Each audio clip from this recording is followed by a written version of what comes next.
Cloudtts. Walking in the Footsteps of the Buddha. Author Thich Nhat Hanh. Book 1. Chapter 3. An armful of kusar grass.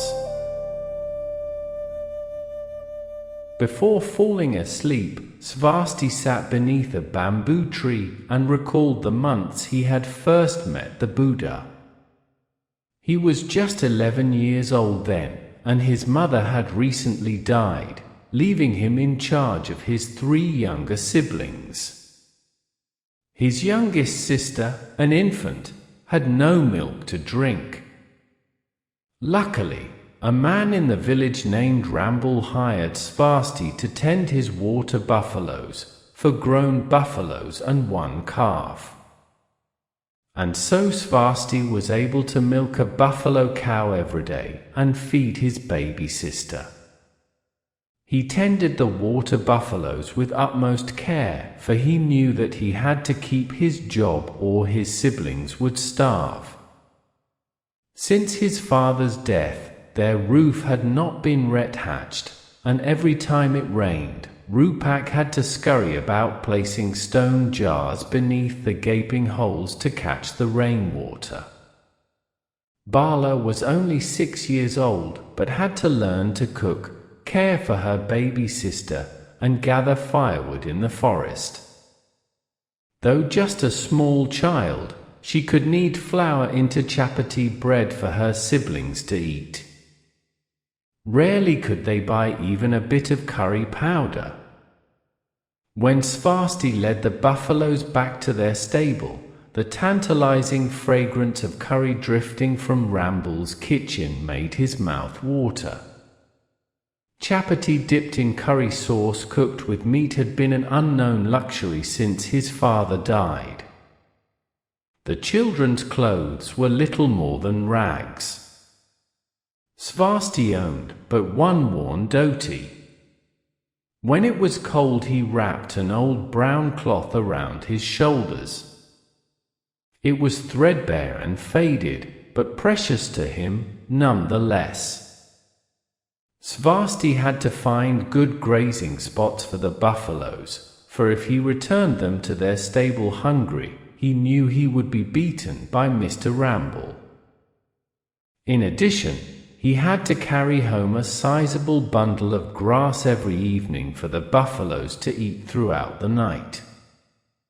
On evenings, when the mosquitoes were thick, Svasti lit a fire to chase them away with the smoke. Ramble paid him in rice, flour, and salt every 3 days.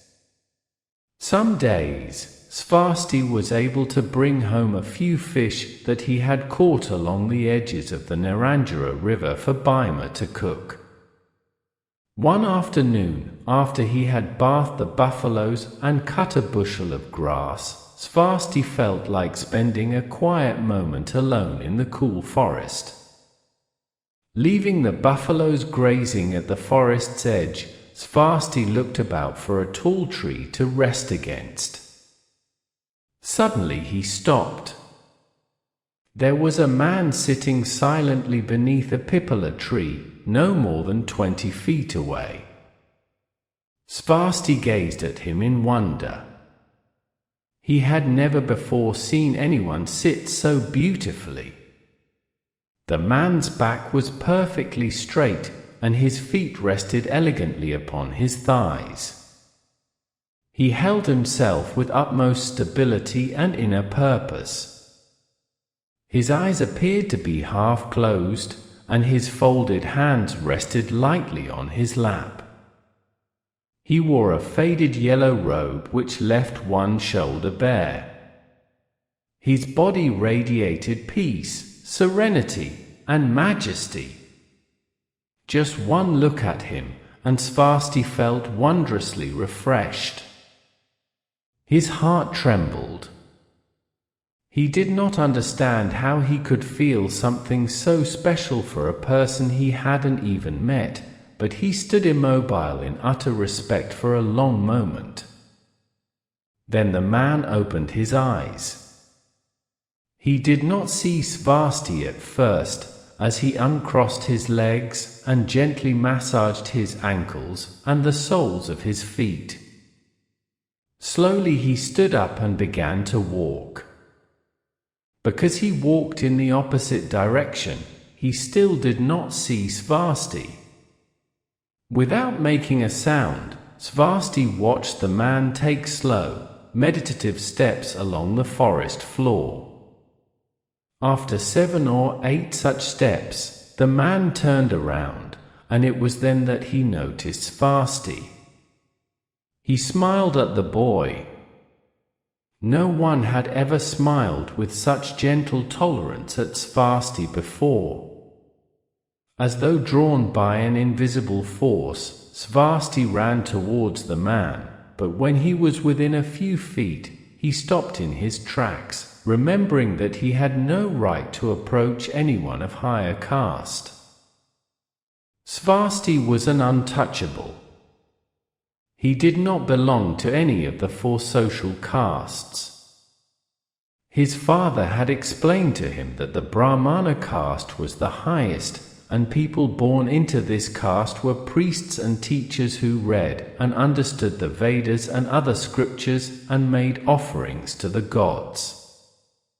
When Brahma created the human race, the Brahmin issued from his mouth. The Kshatriya were the next highest caste. They could hold political and military positions, as they had issued from Brahma's 2 hands. Those of the Vaisya caste were merchants, farmers, and craftspeople who had sprung from Brahma's thighs. Those of the Sudra caste had come from Brahma's feet and were the lowest of the 4 castes. They did only the manual labor not performed by the higher castes. But Svasti's family members were untouchables, those who had no caste at all. They were required to build their homes outside of the village limits, and they did the lowest kinds of work such as collecting garbage, spreading manure, digging roads, feeding pigs, and tending water buffaloes. Everyone had to accept the caste into which he or she was born. The sacred scriptures taught that happiness was the ability to accept one's position. If an untouchable like Svasti touched a person of a higher caste, he would be beaten. In the village of Uravela, an untouchable man had been beaten severely for touching a Brahmin with his hand. A Brahmin or Kshatriya touched by an untouchable was considered polluted and had to return home to fast and do penance for several weeks in order to cleanse himself. Whenever Svasti led the buffaloes home, he took great pains not to pass near any person of high caste on the road or outside Ramble's house. It seemed to Svasti that even the buffaloes were more fortunate than he, because a Brahmin could touch a buffalo without being polluted. Even if, through no fault of the untouchable, a person of higher caste accidentally brushed against him, the untouchable could still be ruthlessly beaten. Here, before Svasti, stood a most attractive man, and it was clear from his bearing that he did not share the same social status.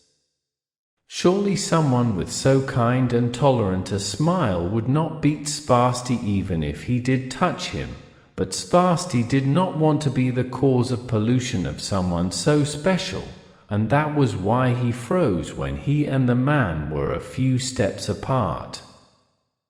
Seeing Svasti's hesitation, the man stepped forward himself.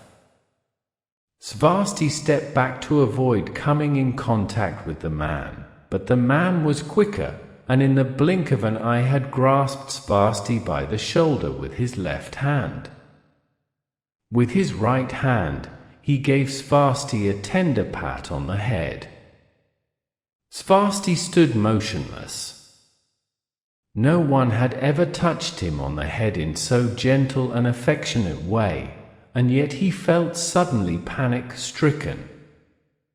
"Don't be afraid, child," the man said in a quiet and reassuring voice.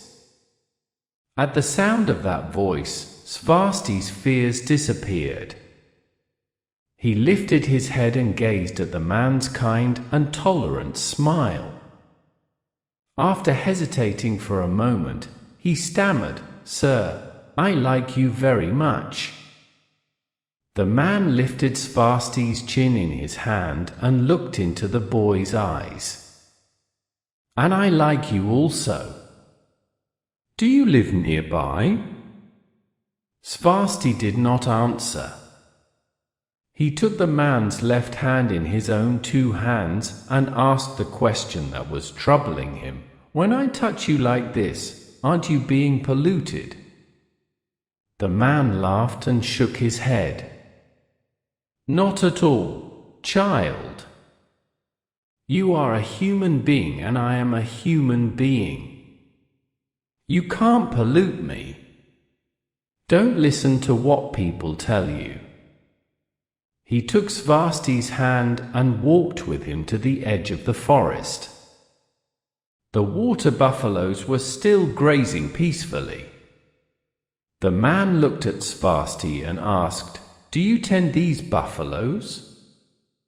And that must be the grass you have cut for their dinner. What is your name?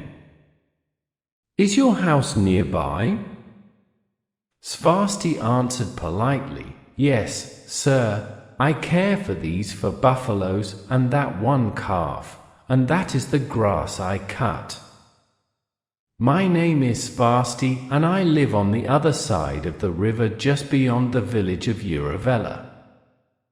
Please, sir, what is your name and where do you live? Can you tell me?" The man answered kindly, "Certainly. My name is Siddhartha, and my home is far away, but at present I am living in this forest." "Are you a hermit?" Siddhartha nodded. Svasti knew that hermits were men who usually lived and meditated up in the mountains. Though they had just met and exchanged no more than a few words, Svasti felt a warm bond with his new friend. In Uravela, no one had ever treated him in so friendly a way or spoken to him with such warmth. A great happiness surged within him, and he wanted to somehow express his joy. If only he had some gift he could offer Siddhartha. But there was no penny in his pocket, not even a piece of sugar cane or rock candy. What could he offer? He had nothing, but he summoned the courage to say, "Mister, I wish I had something to give you as a gift, but I have nothing." Siddhartha looked at Svasti and smiled. "But you do. You have something I would like very much." "I do?" Siddhartha pointed to the pile of kusar grass. "That grass you have cut for the buffaloes is soft and fragrant.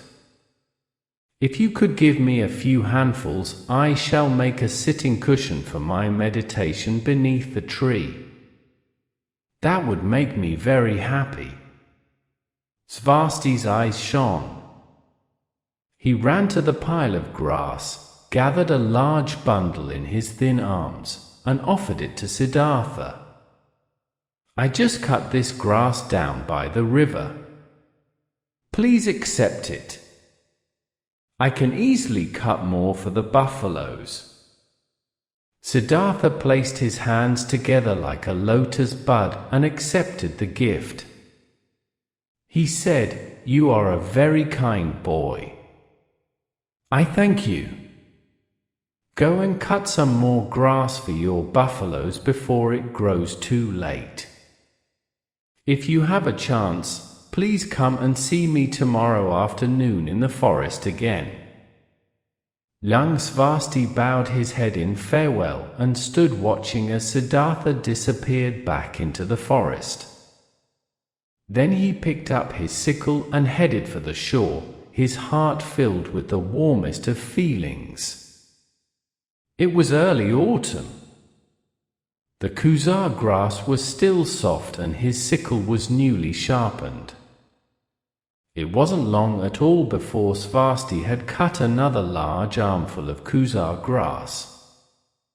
Svasti led the buffaloes to Ramble's home, guiding them to cross a shallow section of the Niranjara river. The calf was reluctant to leave the sweet grass along the shore, and Svasti had to coax her along.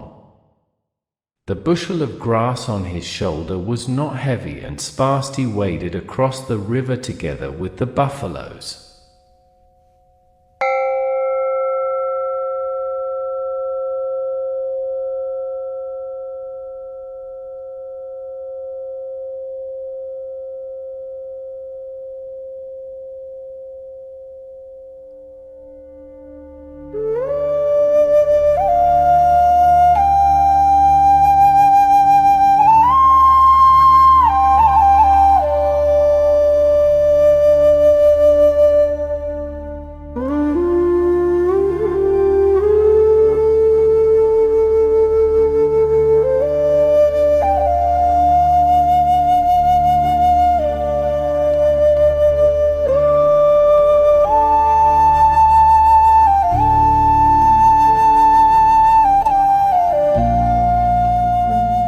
Chapter 4. The Wounded Swan. Early the next morning, Svasti led his buffaloes to graze. By noon he had cut enough grass to fill 2 baskets. Svasti liked to let the buffaloes graze on the side of the river which bordered the forest. That way, when he finished gathering grass, he could stretch out in the cool breeze and not worry about the buffaloes wandering into someone's rice fields. He carried only his sickle, the tool by which he earned his living. Svasti opened the small fistful of rice Bala had wrapped in a banana leaf for his lunch, but as he was about to eat, his thoughts turned to Siddhartha. I could take this rice to the hermit, Siddhartha, he thought. Surely he won't find my rice too humble. Svasti wrapped the rice, and, leaving the buffaloes at the forest's edge, followed the path to where he had met Siddhartha the day before. From a distance he saw his new friend sitting beneath the great pipala tree. But Siddhartha was not alone. Before him sat a girl just about Svasti's age, dressed in a fine white sari. There was food already placed before him, and Svasti stopped abruptly. But Siddhartha looked up and called to him, Svasti. He motioned for the boy to join them. The girl in the white sari looked up, and Svasti recognized her as someone he had often passed on the village road. As Svasti approached, she moved to her left to make a place for him, and Siddhartha gestured him to sit down. In front of Siddhartha was a banana leaf which held a fistful of rice and a small amount of sesame salt. Siddhartha divided the rice into 2 portions. Have you eaten yet, child? No, mister, I haven't. Well then, let's share this. Siddhartha handed Svasti half the rice, and Svasti joined his palms together in thanks, but refused the rice. He took out his own humble rice and said, I've also brought some. He opened his banana leaf to reveal coarse grains of brown rice, unlike the soft white grains on Siddhartha's leaf. He had no sesame salt. Siddhartha smiled at the two children and said, "Shall we put all our rice together and share it?"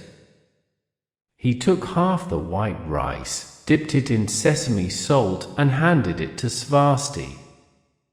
Then he broke off half of Svasti's rice ball and began to eat it with obvious delight.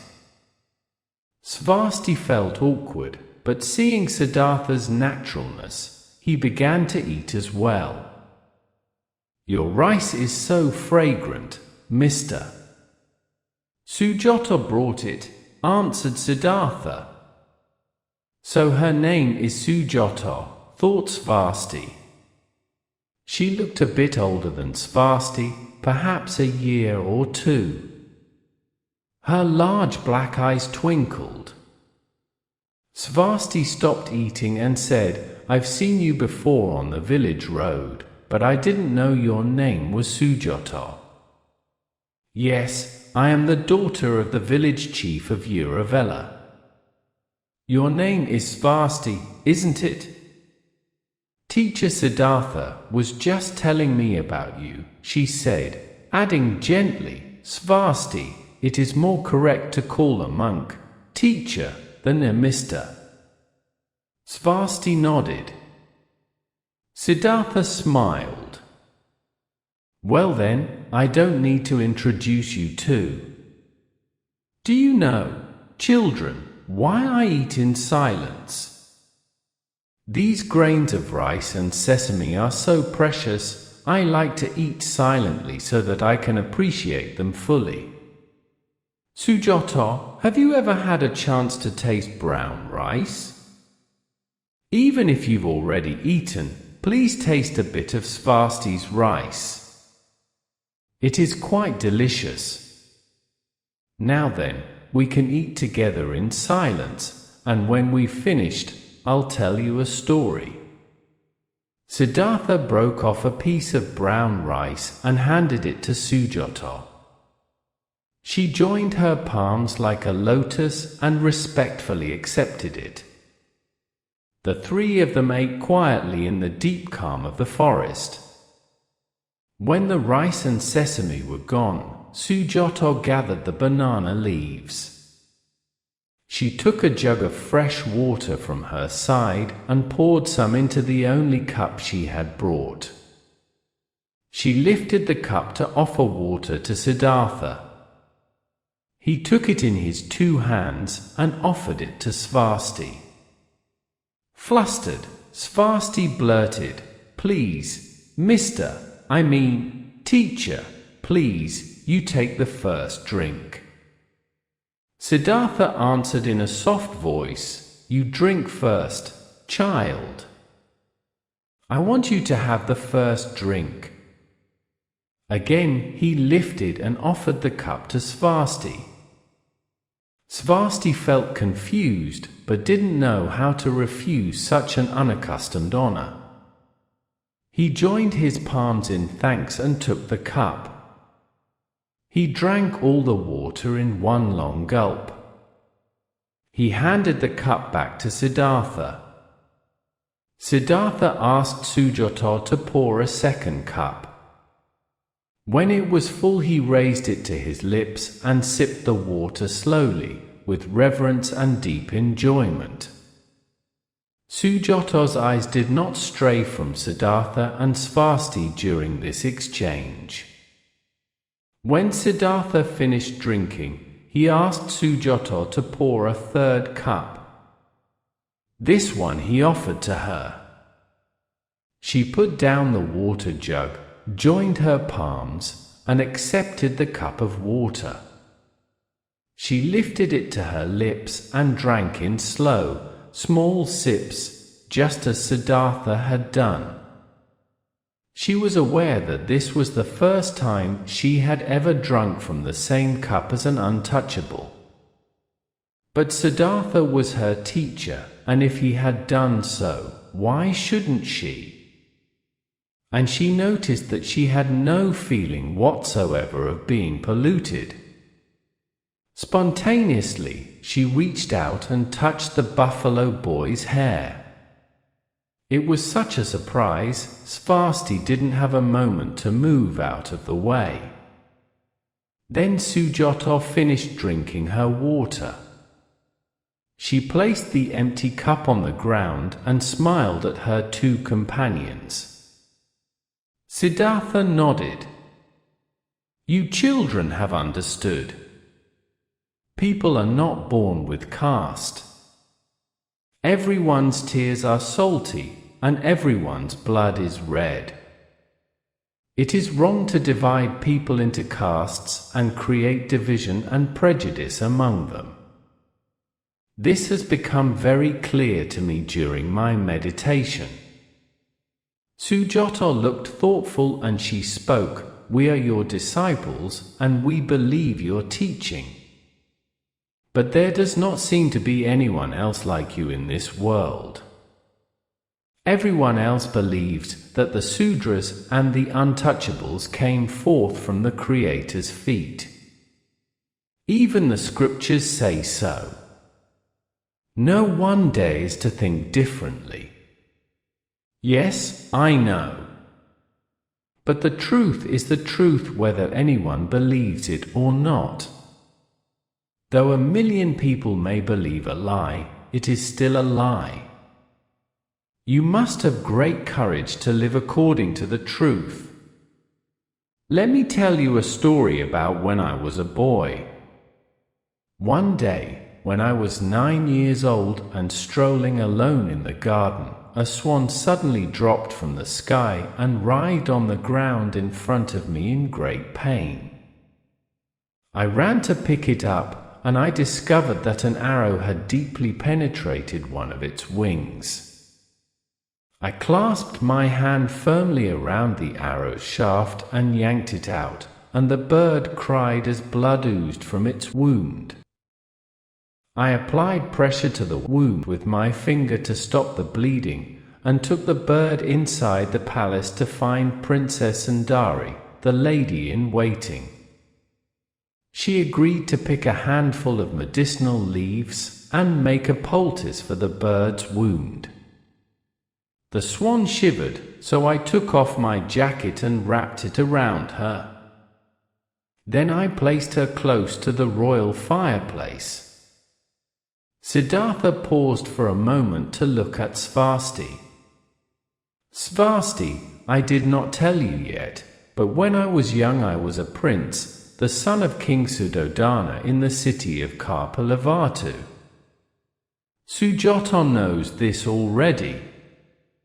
I was about to go find some rice for the swan when my 8-year-old cousin, Devadatta, burst into the room. He was clutching his bow and arrows, and he asked excitedly, Siddhartha, did you see a white swan fall down near here? Before I could answer, Devadatta saw the swan resting by the fireplace. He ran towards it, but I stopped him. You may not take the bird. My cousin protested, that bird is mine. I shot it myself. I stood between Devadatta and the swan, determined not to let him have it. I told him, this bird is wounded. I'm protecting it. It needs to stay here. Devadatta was quite stubborn and not about to give in. He argued, now listen, cousin, when this bird was flying in the sky, it didn't belong to anyone. As I'm the one who shot it out of the sky, it rightfully belongs to me. His argument sounded logical, but his words made me angry. I knew there was something wrong with his reasoning, but I couldn't quite put my finger on it. So I just stood there, speechless, becoming more upset. I felt like punching him. Why I didn't, I don't know. Then I saw a way to answer him.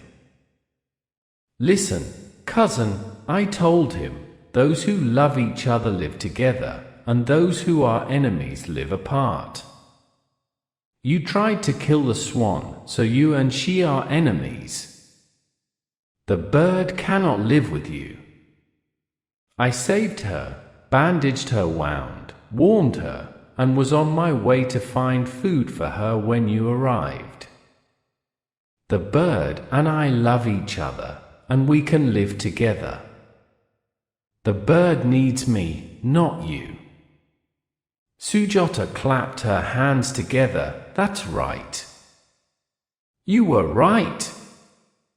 Siddhartha looked at Svasti. And what do you think, child, of my statement? Svasti thought for a moment and then answered slowly, I think you were right.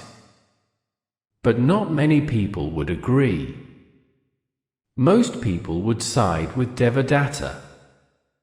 Siddhartha nodded. You are right. Most people do follow Devadatta's view. Let me tell you what happened next. As we couldn't agree on our own, we decided to take our concern to the adults. That day there was a meeting of the government in the palace, so we scurried to the Hall of Justice, where they were meeting. I held the swan and Devadatta clasped his bow and arrows. We presented our problem to the ministers and asked them to render judgment. The affairs of state came to a halt as the men listened, first to Devadatta and then to me. They discussed the matter at length, but they also were unable to agree. The majority seemed to be leaning towards Devadatta when my father, the king, suddenly cleared his throat and coughed a few times. All the ministers suddenly stopped speaking, and tell me if you don't think this is odd, with total accord. They agreed that my argument was correct and that the bird should be given to me. Devadatta was beside himself with anger, but of course, there was nothing he could do.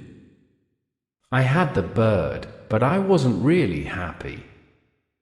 Even though I was still young, I knew that my victory had been less than honorable. I was given the bird because the ministers wanted to please my father, not because they saw the truth of what I said. That's sad, Sujata said and frowned. Yes, it was. But turning my thoughts to the bird, I took comfort in the fact that she was safe. Otherwise she surely would have ended up in a cooking pot. In this world, few people look with the eyes of compassion, and so we are cruel and merciless toward each other. The weak are always oppressed by the strong. I still see that my reasoning that day was correct, for it arose from love and understanding. Love and understanding can ease the suffering of all beings. The truth is the truth, whether or not it is accepted by the majority. Therefore, I tell you children, it takes great courage to stand up for and protect what is right. What happened to the swan, teacher? Asked Sujata. For 4 days, I cared for her. When I saw that her wound had healed, I released her, after warning her to fly far away lest she be shot again. Siddhartha looked at the 2 children, their faces quiet and serious. Sujata, you must return home before your mother begins to worry. Svasti, isn't it time for you to return to your buffaloes and cut more grass? The armful of kusar grass you gave me yesterday made a perfect cushion for meditation. Last night and this morning, I sat upon it and my meditation was very peaceful. I saw many things clearly. You have been a great help, Svasti. As my understanding deepens, I shall share the fruit of my meditation with both you children. Now I will continue sitting." Svasti looked down at the grass which Siddhartha had shaped into a cushion. Though the grasses were packed firm, Svasti knew they were still fragrant and soft. He would bring his teacher a fresh armful of grass every 3 days to make a new cushion. Svasti stood up and, with Sujato, joined his palms and bowed to Siddhartha. Sujato set out for home and Svasti led his buffaloes to graze further along the river bank.